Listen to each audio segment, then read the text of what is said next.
Good evening, everybody. How are you doing this evening? That's what I like to hear. My name is Britt Eisenberg. I am the Vice President of Community and Civic Engagement for the Gettysburg Foundation. We want to welcome you here to the 2025 Sacred Trust Lectures. I want to introduce first, to say hello, the Superintendent of the National Park Service units here at Gettysburg, which includes Eisenhower National Historic Site. Don't forget that. Chris Heister. Hi, everybody.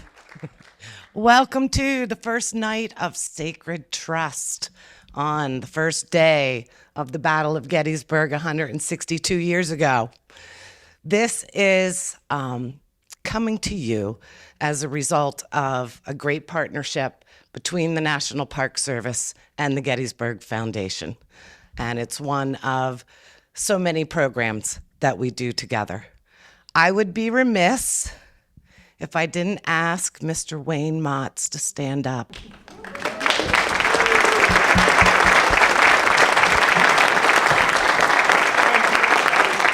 So I think all of you know that Wayne is former president and historian of the Gettysburg Foundation, and he is really responsible for the tremendous selection of speakers that we have for Sacred Trust this year, and has put so much of his heart and soul and talent into the Sacred Trust programming for many years. So thank you so much, Wayne. And it was a team, don't get me wrong.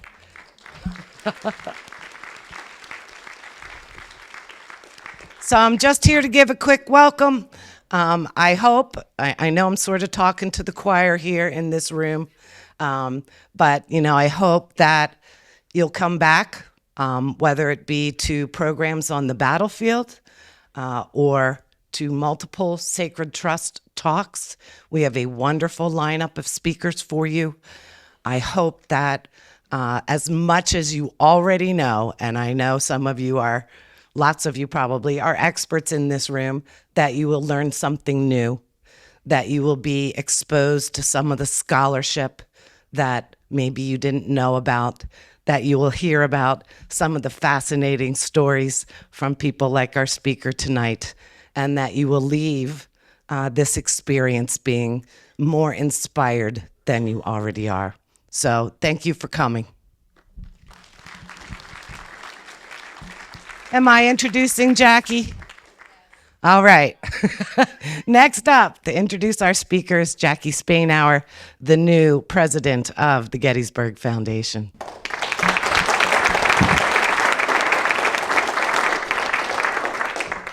I'm unaware of whether or not this mic works, so I'm using this one. Hi, thank you. I'm Jackie Spainhour, as Chris said. I'm the new president and CEO of the Gettysburg Foundation, and this marks about 5 months of my having been here. And you can imagine it's a whirlwind, and I'm learning quite a lot. So I'm very thankful to be with you all tonight. I am pleased tonight to be the person to introduce to you John Banks. He's the author of A Civil War Road Trip of a Lifetime. He's our speaker this evening. Over more than a year, John Banks crisscrossed the country exploring battlefields, historic houses, forts, and more. He rode on the back of an ATV with his, quote, psychotic connection in Mississippi, went under the spell of an amateur hypnotist at a U.S. Army fort in Tennessee, admired a sunset from the grounds of the notorious Andersonville prison camp in Georgia, prayed during a tense boat ride in Charleston Harbor in South Carolina, and briefly interviewed Louie, the wild boar, in Virginia's Shenandoah Valley. We are very excited to join him now on a trip like no other. John Banks is the author of A Civil War Road Trip of a Lifetime, Connecticut Yankees at Antietam, and Hidden History of Connecticut Union Soldiers. His work has been featured in such notable publications as the New York Times, Civil War Times, Civil War Monitor, Civil War News, America's Civil War, and Military Images. Banks, who attended Mount Lebanon High School in Pennsylvania, also graduated from West Virginia University with a BA in journalism. A longtime journalist, including work with both the Dallas Morning News and ESPN, he is Secretary-Treasurer of the Center for Civil War Photography. Please join me in giving a warm welcome to John Banks.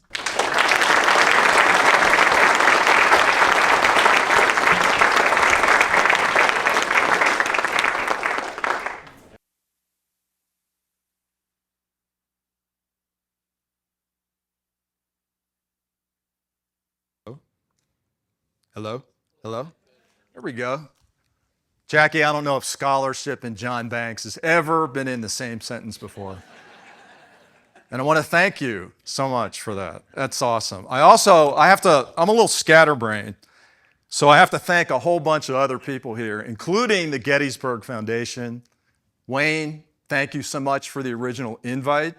It's much appreciated. I'd also like to thank Britt for your hospitality. I appreciate that. I want to thank my boarders, Tom and Colleen McMillan. Tom is my co-host on the Antietam and Beyond podcast. Thank you, Tom. Jim Hessler gave an epic tour to all of us today. Jim Hessler, of the Barlow's Knoll. It was really amazing. And I saw my roommate, Jim, here from college. Jim, I want to thank you for bailing me out of jail in Morgantown, West Virginia. Where are you, Jim? Can you wave? Thank you very much. My God, what an experience that was. And West Virginia University, as I tell a lot of people, was the best 14 years of my life. Okay, so... All right, that's my shtick. All right, for me to be here is so incredibly surreal for so many reasons, and this is my 529th Civil War road trip of a lifetime. And I had to write this stuff down. I typically don't do this, but I want to make sure I included everything.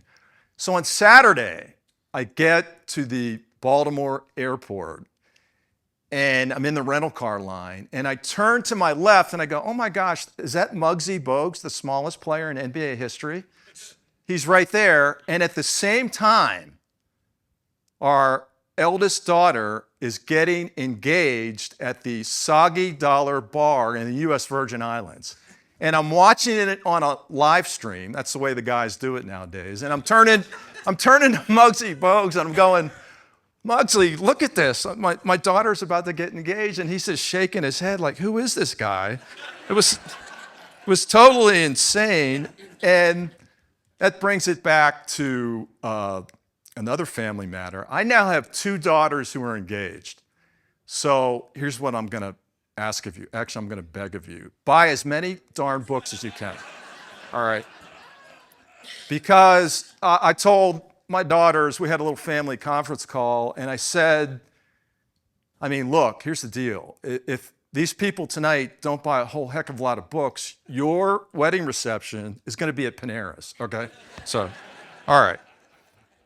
The other surreal moment is on Saturday. I'm a big Antietam person, and it was supremely surreal to be able to walk the 40-acre cornfield. And this is stuff that I think only we all in this room truly get.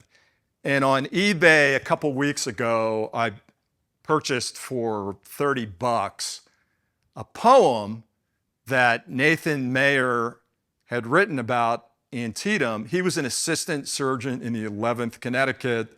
He later became the surgeon for the 16th Connecticut. And at the dedication day on October 11th, 1894, he read this poem.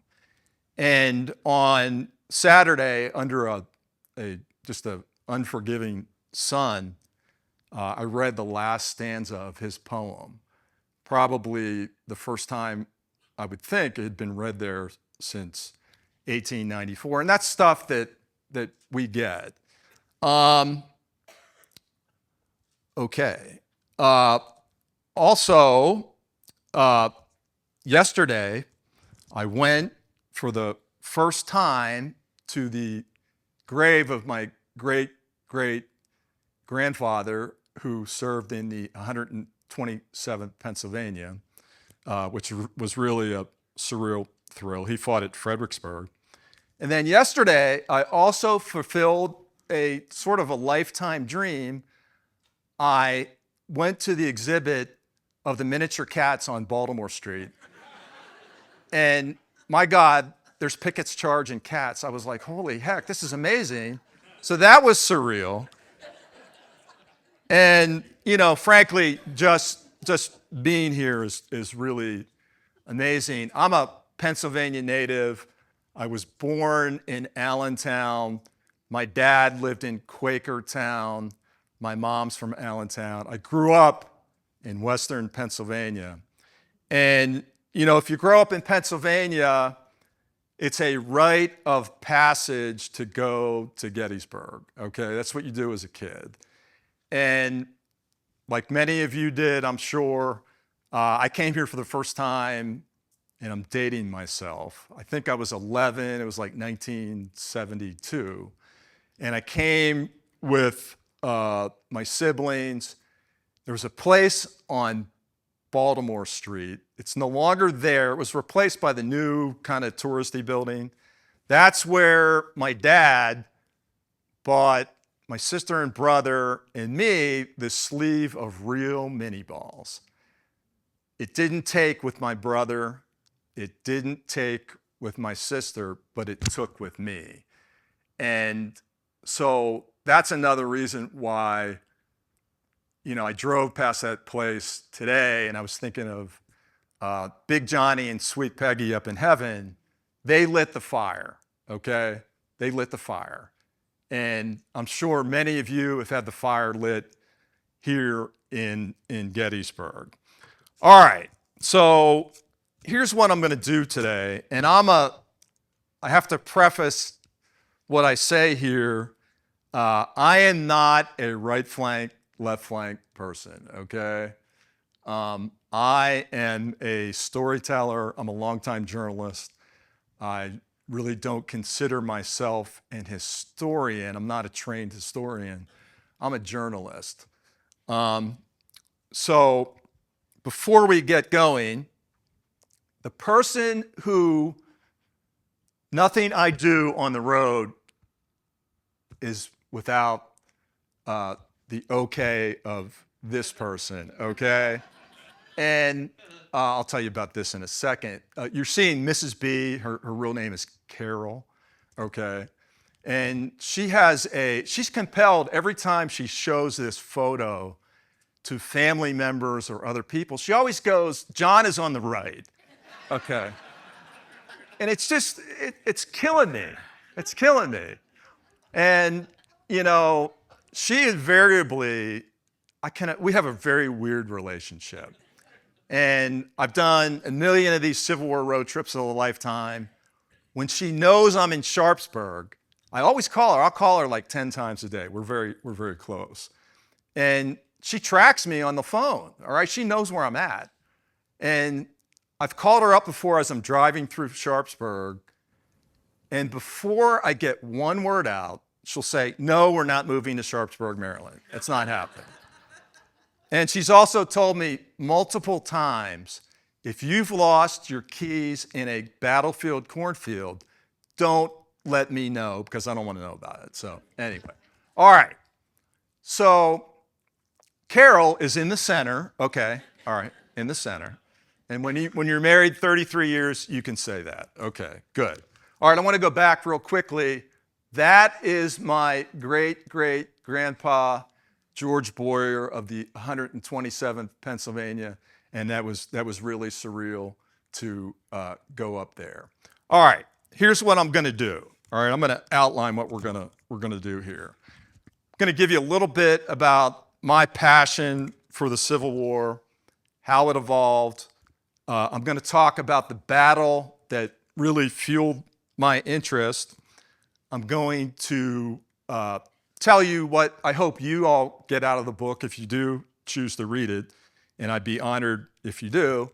And I'm also going to give you some free advice at the end, which hopefully you will enjoy. All right, a little bit about me. I attended Julia Ward Howe Elementary School in Mount Lebanon, Pennsylvania. And as we all know, Julia Ward Howe, Battle Hymn of the Republic. So perhaps my interest in the Civil War might have been a little predestined. And of course, over the years, I've collected artifacts, and that's kind of fueled my interest too. And there's one battle that really propelled my interest in the Civil War, and of course it's Antietam. And my first journalism gig a long time ago was in Martinsburg, West Virginia. Is anybody here from Martinsburg? Do you want to leave for a second? Okay. My goal was to get the heck out of Martinsburg in 2 years. I did it in a year and a half. I was really pleased. But anyway, Martinsburg, as you know, is very close to the Antietam battlefield. I made a habit of going to Antietam very regularly, got to know a lot of the old timers down there, in particular, a gentleman named Paul Culler. And before the Bloody Cornfield was owned by became part of the national park, Paul Culler and his family had farmed that battlefield from the 1940s to, I believe, the late 70s. And among the first stories that I ended up doing at the Martinsburg Journal, I'm sure you read that, you're an avid, no, you're not, okay, all right, I'm sorry. Among the first stories that I did for the Martinsburg Journal is I went down, visited with Paul Culler, and did a very poorly written story about what his family had found on the battlefield over the years. And I was just amazed. And I can still see myself, the whole scene looks the same today. You still have the driveway up to the Miller farmhouse. He had a table probably 4 times the size of this. And on the table were bullets and gun parts and pieces of artillery shell. That really got me fired up, okay? So I thought to myself, you know, what am I going to do with this passion, okay? And then Ken Burns' film, documentary, Civil War came out, and as soon as David McCullough, a Pittsburgher, yay, as soon as that deep-voiced historian from Pittsburgh goes, the Civil War was fought in 10,000 places, from Valverde, New Mexico, to blah, blah, blah, blah, blah, blah. And I thought, 10,000 places? I'm going to visit every single one, okay? All right. All right. Here's what I'm going to do in this first part. I'm going to give you a couple snapshots of a couple Antietam stories that also served as some rocket fuel. And then I'm going to give you some snapshots from the book. And then I'm going to go a little bit deeper into some of the other stories. All right. This is Earl and Annabelle Roulette. If you know the Battle of Antietam, William Roulette owned the farm that bordered Bloody Lane, the sunken road on the battlefield. And back in the day, I used to go visit with Earl, and he lived in this ranch house on the main street in Martinsburg. He was a longtime farmer, probably for 50 years or so. And I found that farmers, no matter what time of year, turn the temperature up in their house to 90 degrees. So on this particular day I was visiting with Earl, it was like 85 degrees outside. Earl had the temperature up in his house really super hot. His wife Annabelle's in a rocking chair in the opposite room. And Earl is pulling out these amazing artifacts and mementos that had been handed down through his family. This is an image of Nancy Camel, who worked for William Roulette in the 1860s. He brought that out and showed it to me. He also brought out a wedding ring that his ancestors or their acquaintances had pulled from according to lore, pulled from a fallen soldier in Antietam Creek. And then he took me out back, okay? And Earl had this high-pitched voice, right? Right, Richard? He had this high-pitched voice. And I'd go to the back and I'd look in this ammunition box and I'd go, Earl, are any of these artillery shells that you found on the battlefield deactivated? And he'd go, oh, no. The next time you come here, the buzzards may be circling around me. And I always got a kick out of that, sort of. I was a little nervous. And there they are right there. So that really got me fired up, Antietam. And on another trip, y'all, how many of you been to Antietam? You guys are in my wheelhouse here. All right, and I'm sure you've seen the Clara B Museum, and you may have never ventured into this place. But I'm really big on meeting characters. This is Lester Sonny Mason, and I knocked on his door, went into the place, and the guy forked over $55,000 to create a diorama, not with cats, but with real soldiers. And these people just captivated me. And so I thought, what am I going to do with this passion? And I turned to writing about it. So for the next 35 minutes or so, I'm going to take you along on a ride with me on some of my trips. And back when I grew up on Old Farm Road in Mount Lebanon, we had an annoying neighbor who always invited us over to see a slideshow with Summer Vacation. It always put me to sleep. So tonight, I am your annoying neighbor, okay? And remember, you have to buy lots of books after this, but okay. All right, this was done by AI. Do you think I look like this? Maybe not. I got a kick out of it, though, so anyway. All right, one of my journalistic heroes is Jimmy Breslin. Who's heard about Jimmy Breslin? Okay, hard scrabble writer out of New York, wrote for a bunch of New York papers. And one of the things that really struck me about Jimmy Breslin is that President Kennedy gets killed in November 1963. While all the other reporters are at the Capitol at the funeral for Kennedy, Breslin goes over to Arlington, Virginia, to Arlington National Cemetery, and he interviews the gravedigger, okay? And that's kind of the spirit that I wrote this book, okay? I didn't want to zig when everybody else zigs, I wanted to zag. So this journey not only brought me to Gettysburg, and it of course took me to Antietam. It also took me to Middletown, Maryland, and Marion, Arkansas, and Port Republic, Virginia, and Shepherdstown. The Civil War wasn't just fought here, okay? It was fought all over the place. In Arizona, at Picacho Pass. It was fought, deep in Florida at Ulusty. All right, so in that spirit, I'm gonna give you a few snapshots, and here's my motto that I follow, okay? And I think this applies to life too. It's not the destination, okay? It's the journey. It's the people who you see on your journey, okay? Through life or going to a battlefield.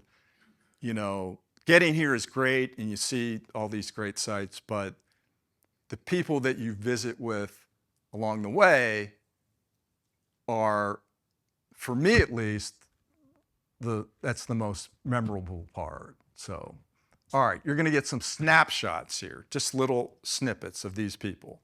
This is Damon Ratcliffe. He's standing at Fort Harrison outside Richmond. He is a law enforcement officer.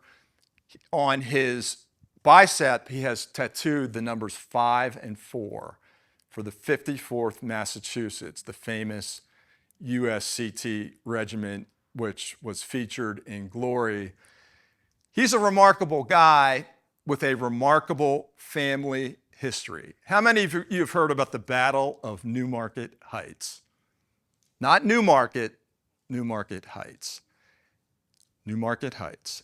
The Battle of Newmarket Heights was fought in September 1864.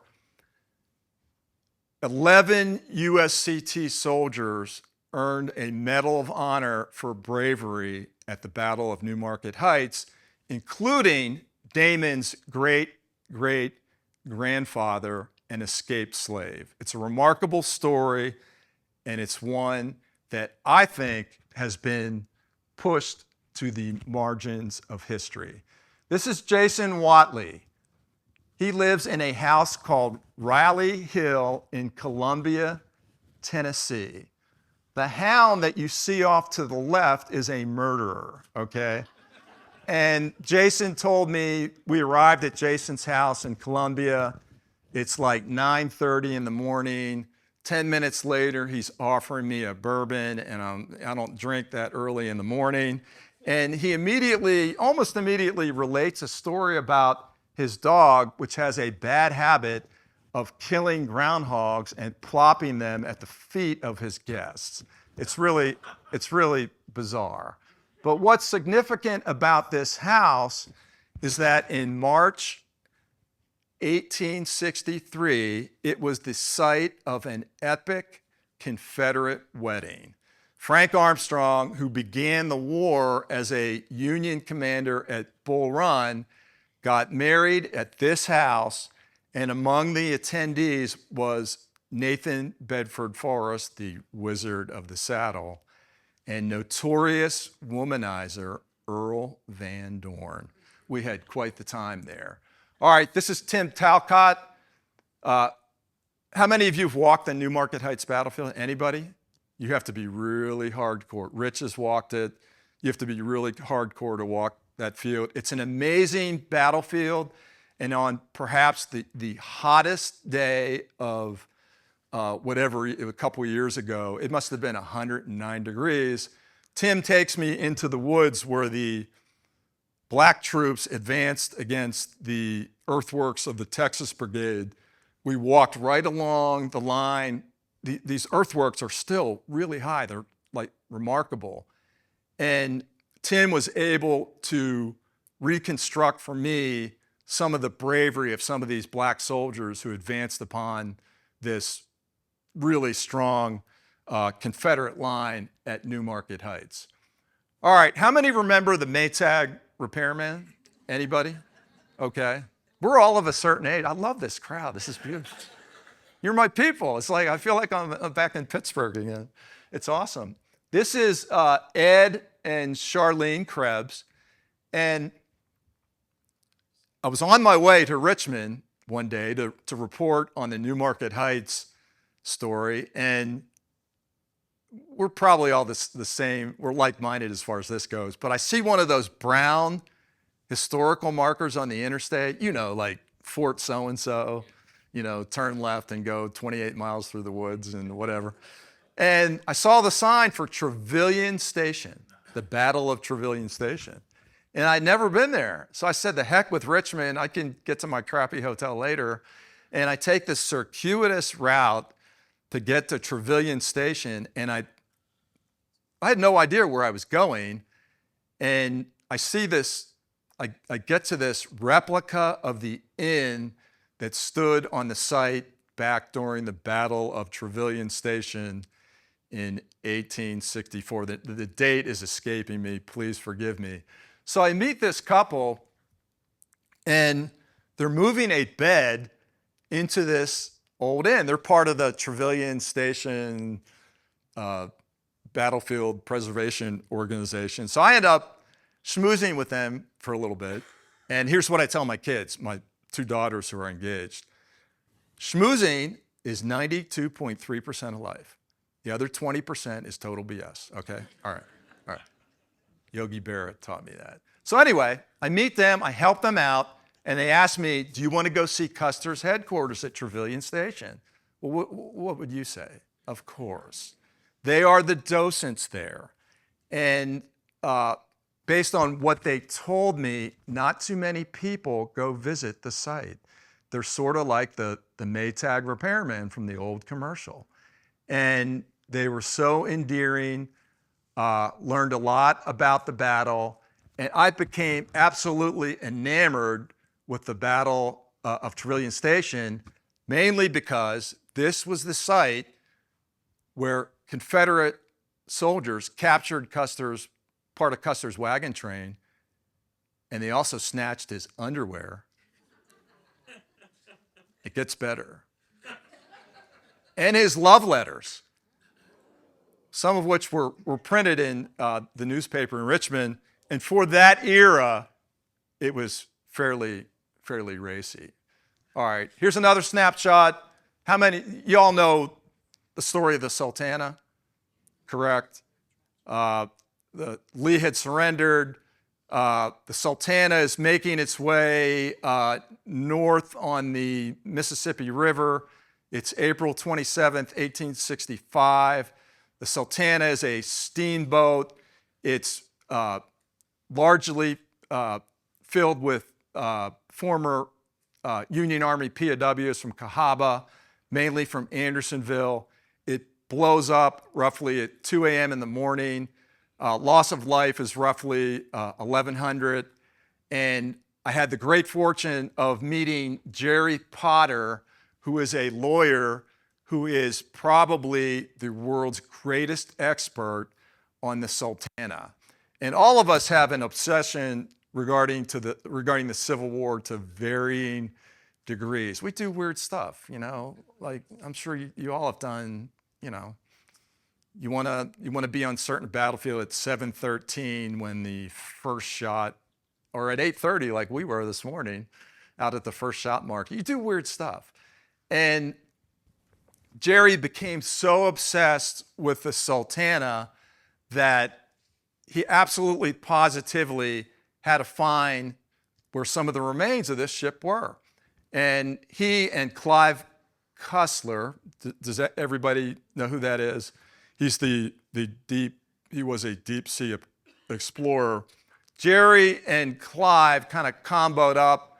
They ended up, the remnants of the Sultana, the ship, perhaps with bodies on it too, is now under a soybean field because the Mississippi River changed course. But it's a fascinating story. All right, one more, I think this is the last, I got one more snapshot after this. How many have been to Ron Palm's museum in Gettysburg? All right, he might not need any sort of introduction. Ron is also from Western Pennsylvania, has perhaps the finest soldier portraiture museum in the country. And I could tell lots of stories about Ron, but we'll keep this brief. I went in there and I spent like 3 or 4 hours with him. And he loves telling stories. Each one of his images is like a family member to him too. And I live in Nashville, okay? I had a 12, 13-hour drive ahead of me, and I'm there for like 3 or 4 hours, and I say, Ron, I think I have to go. I really think I have to go. And he looks at me forlornly, almost like he'd lost an auction for an image on eBay, and says, come back when you have a little bit more time. So he's a fabulous guy. Check out this museum. All right. This is Lori Buckler Mack. I met her like I meet most of my friends online, okay? And it wasn't Match.com. I've been married for 33 years. But Lori has a fascinating Civil War ancestor, and I knew his story before meeting her. And I persuaded Lori, who's just really terrific and enthusiastic, I wanted to walk the 40-acre cornfield with her because her ancestor, I believe that's her great-great-grandfather, William Horton, a lieutenant in the 16th Connecticut, was killed in the 40-acre cornfield. And the monument that you see behind Lori, that is the 16th Connecticut monument. So that was very meaningful that day for Lori to walk that ground. We started at Burnside Bridge, walked up past Snavely Ford. We followed the route that the part of the 9th Corps and the 16th Connecticut took up to the 40-acre cornfield. All right, one more. You'll find this story in the book. I am a weirdo. I'm quirky.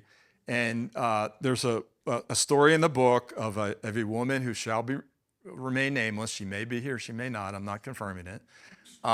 Who is an avid Abraham Lincoln fanatic, and she lives in they live in Sharpsburg, and I persuaded her to take. She has an Oreo cookie of Lincoln with his profile in the Oreo cookie icing. I understand it's sick, a little bit moldy now, but and she lives in Sharpsburg, a very big Lincoln fan, and I persuaded her to go on the route that Lincoln took in October 1862 to get back to the battlefield at Antietam, including a stop at the Grove Farm. And I don't think we pulled the cookie out of its frame that entire trip, but it was kind of neat, kind of interesting. All right, now I'm going to give you some unforgettable doozies, at least unforgettable to me. How many of you have been to Charleston, South Carolina? How many have been to Fort Sumter, Fort Moultrie? How about Chutes Folly Island and Castle Pinckney? Yes. Oh, wow. Amazing. This was truly an unforgettable experience in many ways. I went out there on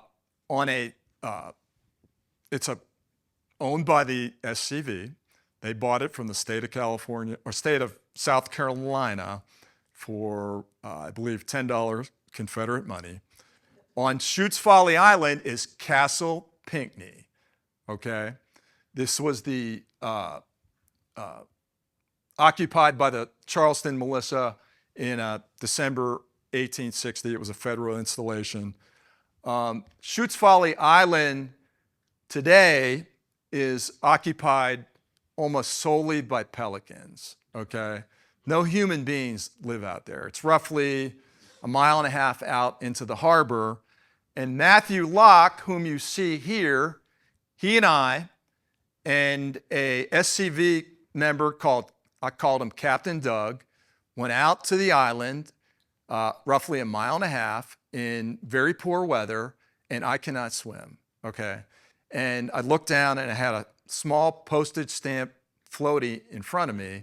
And at the same time, Mrs. B is taking a regular boat out to Fort Sumter. It starts to rain. She texts me saying, "We've been married 30 years. We've had a really good run. I don't think I'm going to make it." It was crazy. It was insane. And I was like texting her back. I go, "I don't think I'm going to make it." So anyway, we get out to Chutes Folly Island and Castle Pinckney. And by the way, Matthew is holding here an image of the Charleston militia on the spot outside the fort right there. Kind of cool. And again, we get out to this massive fort, and this is where in late July, early August 1861, I think I have that right, Union POWs from the first Battle of Bull Run were held here, okay? So we get out to the fort, we limbo dance underneath this, and at the time, a massive amount of vegetation out there. It was insane, okay? We go in through this gate right here, and I want to warn you, does anybody have a pet pelican? Pelicans produce a lot of pelican poo. And this island, it smells. And I had Matthew warned me, he said, "You better buy some Vicks Vapor Rub to put underneath your nose." I needed every ounce of Vicks Vapor Rub. It was insane. We get up there, there's pelican carcasses all over the place. But it was this amazing scene, all this vegetation. And Matthew and I are walking along, and he goes, "Be careful about the holes. There's a lot of deep holes around here." And the next thing I know, he's going, he fell into one. It was nuts, but he ended up being okay. All right. How many have heard of the Battle of Champion Hill? Battle of Champion Hill. A smattering. I was there on May 16th, which is the anniversary of the battle. It was fought May 16th, 1863. It was a precursor to the siege of Richmond.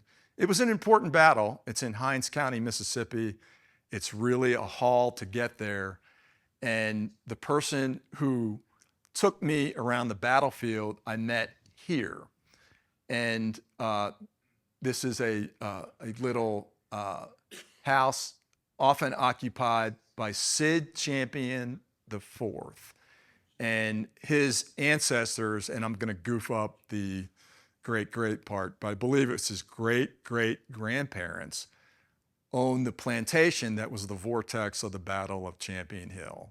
The plantation house does not exist. It was used as a Union hospital. It was taken apart. His ancestors were major slaveholders in this part of Mississippi. And Sid and I, we really bonded. He ended up calling me his psychotic connection, which I kind of like, because, it was kind of cool. And he took me all over the battlefield that day. It was really, speaking of surreal, it was nuts. And on this ATV, I am on the back. We're going down the Old Jackson Road, which is a wartime road. And this is like 2 or 3 days after a storm hit this area of Mississippi. And here's the deal with Sid Champion, okay? It is your personal responsibility to duck when the ATV encounters a limb across the Old Jackson Road. So when I got back from this trip, my neck was killing me because I'm going, it was insane. But Sid is really an endearing guy. This battlefield means so much to him. And again, when you all go to your journeys to battlefields, whether it be Gettysburg or Petersburg or Snow Hill or some of these obscure places, I highly encourage you to meet the locals who know these places. You can really learn a lot. And I was very privileged to go around with Sid on this particular day. This right here is a witness tree. And as soon as Sid knew that I have an affinity for witness trees, he goes, "Dadgum, I'm going to give you a hunk of this witness tree." So he banged a piece on the ground, and it was like covered in fire ants. And I'm going like, "Sid, I don't really..." And then we just threw it in the back of the ATV. And there it is, looking forlornly in my garage at home, because Mrs. B will never in the history of ever let that inside the house, okay? But I collect this stuff. I'm a nut. It's nuts. All right, but in all seriousness, Sid took me to some places that the average person isn't going to get to see. I was very privileged to know him, including he's standing here in a Union burial trench on the battlefield. And that was among the more solemn moments. And then we go down to a tributary of Baker's Creek. The Battle of Champion Hill was also known as the Battle of Baker's Creek. And keep in mind that I met this guy like an hour earlier, okay? And we're on his ATV, and we're deep in the woods, okay? And all of a sudden, he pulls out a Ruger pistol, okay? And I'm like, my girls aren't going to have a papa. And I go, "Sid, what's up with the pistol? This is nuts." He goes, "Snakes. There's snakes back here." And then he looks down at the ground. He goes, "Dadgum, I want to get you a bullet." And he's looking at this mosaic of rocks at the Baker's Creek tributary. He didn't find me one, but he's such a great guy. That's Sid staring into the tributary of Baker's Creek. Then we end up going to the Hill of Death. It's one of the few spots on the battlefield that's actually marked. And back in the day, we sit on there's like a little bench at the top of the Hill of Death. And speaking of surreal, we're like sitting there and birds are chirping, and Sid is telling me, he goes, "John, there's no other place in the world that I'd like to be." He goes, I've been to Mexico, I've been to Montana, I've been to foreign countries like California. And he goes, there's nowhere else where I'd rather be. And I really believed him. And a little side note, back when Sid was a kid, he used to get really cheap beer, and his buddies would get like a garbage can lid, and they would slide down the hill of death, which if I had a hill of death in Mount Lebanon, Pennsylvania, I would have done that too. So, all right, it was really cool. All right. It's April 1865. Robert E. Lee is retreating toward Appomattox. It's the waning days of the war, and the Union Army ends up using this place as a field hospital. This is Bachelor's Rest. The gentleman you see in the foreground is Michael Meehan, whom I got to know regarding something I'm going to tell you about here in a second. But the day that I was there was so surreal. It was like, I'm using that word a lot. I'm sorry, I apologize. But it was such a surreal day because it's gray skies. It's in March. It starts to snow. The sun comes out. It was like something out of the Twilight Zone. And this house is owned by somebody who doesn't live in this area in Deatonville, Virginia. This is what you would call demolition by neglect. And again, during the war, owned by a man named Truly Vaughn. He was a bachelor, hence it was called Bachelor's Rest. He was a slave owner, a fairly modest house, unoccupied since the 1970s. Keep that in mind. So we ended up going through this house, and it's a shame it's in the conditions it's in. And the skies turned blue, and it was just crazy because I turned to my right, and there's a closet that's open to the outside, and in the closet is, I think that's a dress. I go to another room, and this chair is bathed in this warm light. It was just amazing. I go into another room, and I see I believe that's a get well card from July 27th, 1962. I go into another room, and I find an IRS form from 1957. In the basement, I found canned peaches. It was nuts. Here's a postcard from 1950. Well, the reason that we were there is, again, this place was used as a field hospital, okay? And in the field hospital, soldiers had written their names on the walls, okay, in pencil, still legible in the upper floor. This is Josh Lindemood. He's a ranger at the excellent Sailors Creek battlefield. Seldom visited. If you get a chance to go there, I highly encourage it.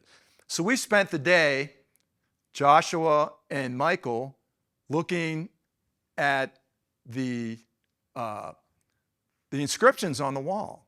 And in the book, thanks to Michael and doing some of my own research, we know who the soldiers were and we're able to tell their stories. The wall in which the inscriptions were located was right here.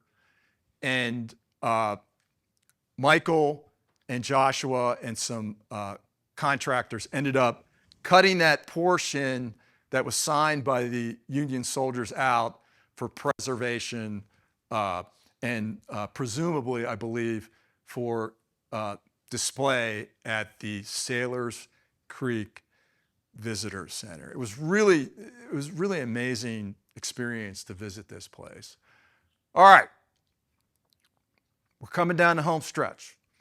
Farmville, Virginia, also on Lee's retreat route to Appomattox. The Battle of Farmville is fought in April 1865. It's significant, and the reason I wanted to write a story about it, this was the site of Robert E. Lee's final victory of his military career. And the gentleman you see here is Dirk Warner. And Dirk and Sid Champion have many similarities. A deep love for the battlefield that they live on. Dirk lives on core Farmville battlefield. It's also known as the Battle of Cumberland Church. And I'm sitting there with Dirk one day, there's Cumberland Church, and I'll get to this in a second, but I'm talking to Dirk, and he looks at me, and I just love this. He looks at me and he goes, "John, I want to be buried over by those redbuds off in the distance on my battlefield." And he points to the trees. And it was really touching. And he's a gentleman farmer slash news producer for a Richmond TV station. And here's one of his, that's Nibbles. And Dirk will not, Nibbles was I believe a gift from his mother to Dirk, and he refuses to send Nibbles to the market. It's like a pet cow, which is good. I've never had a pet cow. But anyway, here's what's interesting about this particular battle. And Dirk has done some remarkable research on a soldier in the 148th Pennsylvania named Joseph Law, right here. And he has documented that, and keep in mind, this is in the waning days of the war, okay? Joseph had a couple brothers in the same regiment, Charles and DC right here. Joseph has a very young, I believe, son at home back in Pennsylvania. He's like 23, 24 years old. He goes into battle on Dirk's farm, and he was I believe he was a bugler. He's astride a horse. He ends up getting decapitated by a Confederate shell. And he was buried by a comrade right off to the side here, right here, in it's kind of a stretch of woods. This is the old farm lane right here. And it's Dirk's intention. He does not believe that Joseph's body was recovered when the burial crews went around in the years after the war. So he's intent on taking ground penetrating radar and finding where that body may lie on the battlefield. And what's really neat about Dirk is that he's connected with a descendant of Joseph Law who wholeheartedly supports this effort to find out more about, there's me. I did accept the bourbon from him, by the way. Okay. All right, we got two more stories. We'll go through these real quickly in the interest of time. I'm deeply into the Maryland campaign, and as Tom and I are, my podcast partner. And one of the stories I've always been enamored with is the Union officer from Ohio who recovered from his wounds at Fox's Gap. He's wounded there on September 14th, 1862. This is the Rudy House. And if you've gone down the National Pike and gone through Middletown, the house is still there. The gentleman who was wounded and recovered there, you may have heard of him. That's Rutherford Hayes. Okay, that's his wife, who later became known as Lemonade Lucy. Okay, there's a wartime image of him. Rutherford is wounded at Fox's Gap. He's taken to the Rudy House, taken up to the second floor, and that's where he's nursed back to health. Lemonade Lucy, Rutherford Hayes' wife, eventually comes there to help tend to him. And a remarkable bond formed between Hayes and this family, okay? Really, really a strong bond based on everything that I have read and Hayes' diaries, which you can read. So anyway, me being me, I had not set up anything, and I always wanted to go into this house. So I knocked on the door, and the Shanks appeared at the door, Lois and Don Shank.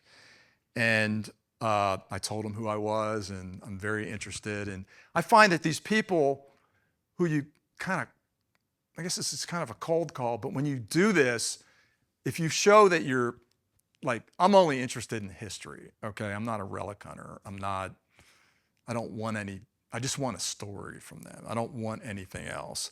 So I had a remarkable visit there. And this is Donald sitting in a chair. I think he was about 82 then. He was sort of a little cool to me at first, and then we got to know each other and we kind of bonded. And before I left, he goes, "Would you like to see a picture?" And he trots out this picture. Donald was born in this house, by the way, and I believe his father was too. And he brings me out this picture. This is Rutherford Hayes. Hayes' son took that image to this house and gave it to one of his relatives. I believe it was his father or his grandfather, gave it to him, and it's been in the family since then, which is kind of cool. The other thing that was maybe not cool was, as I'm sitting in this house, I had to work up the courage to turn to Lois and go, "Can I see your bedroom?" And the reason I wanted to see it was not for any nefarious reason or what, but that's where Hayes recovered, upstairs. And she turns to me, she goes, "Well, it's really messy." I go, I really don't care. And I went upstairs by myself.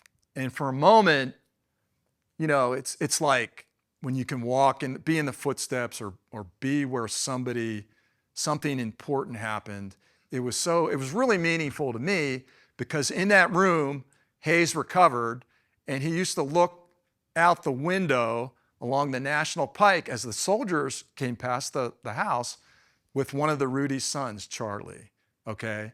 And he struck up kind of a neat relationship with Charlie, and Charlie ended up dying of typhus shortly thereafter. All right, Richard, I want you to stand up because you're one of my favorite people. You have to stand up. This is Richard Clem. This man is one of my best friends. He is my Civil War papa, okay? All right. And I first met Richard in 2012 at Antietam. I was doing some research. He helped me out. We met at the battlefield, and we've been fast friends ever since. And I like to swear, okay? And Richard's devout, and I have to watch my language around Richard sometimes. But we've driven the battlefield so many times. It's hard for me to count, and I consider him one of my closest friends. So I'm going to tell you a little nugget about Richard, my Civil War papa. You can sit down now, Richard. Okay.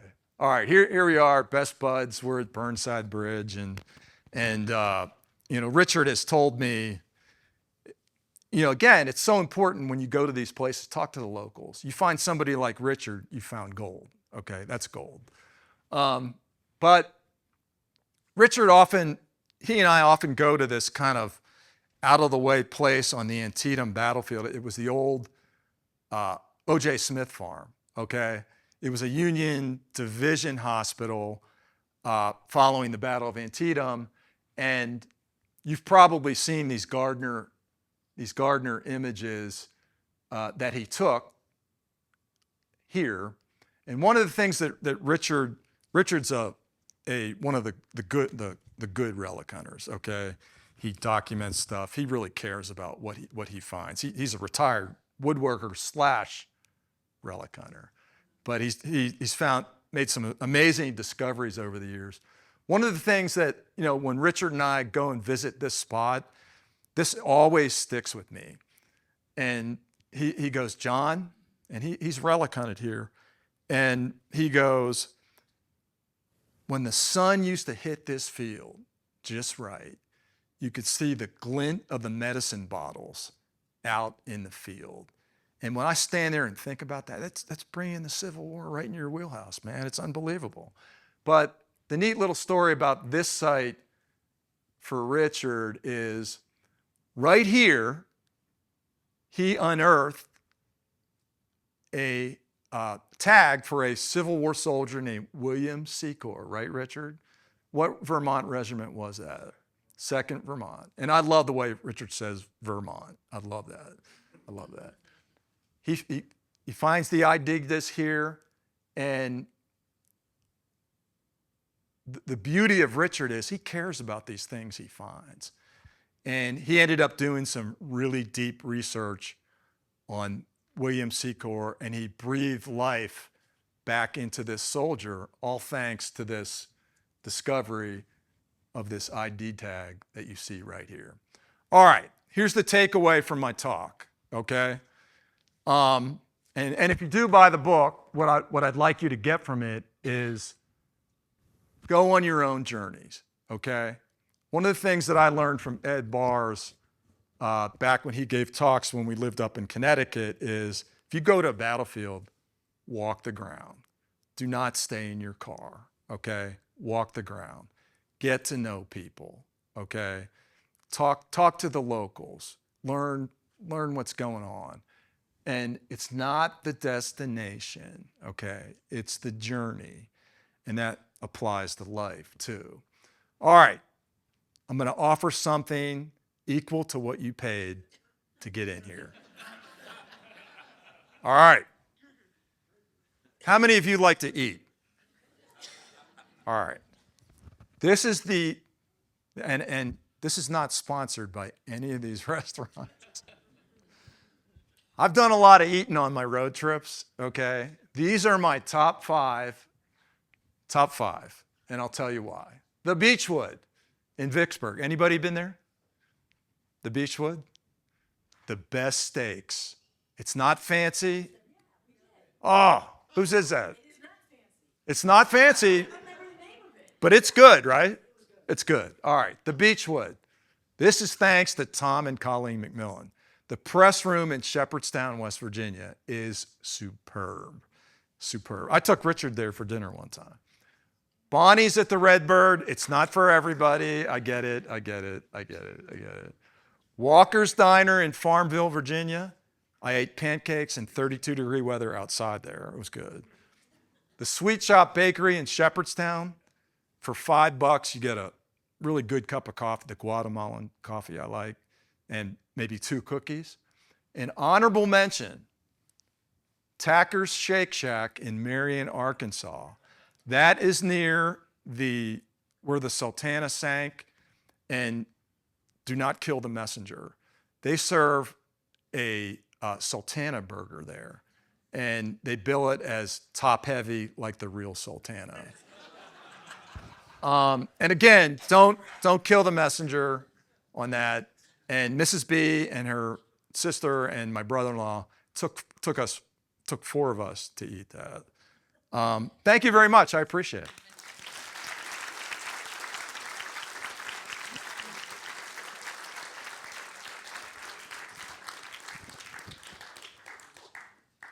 All right. Well, wait. There we go. Maybe. No. Can you hear me? I can. Now you can. Yeah, Okay. We're good. Hi.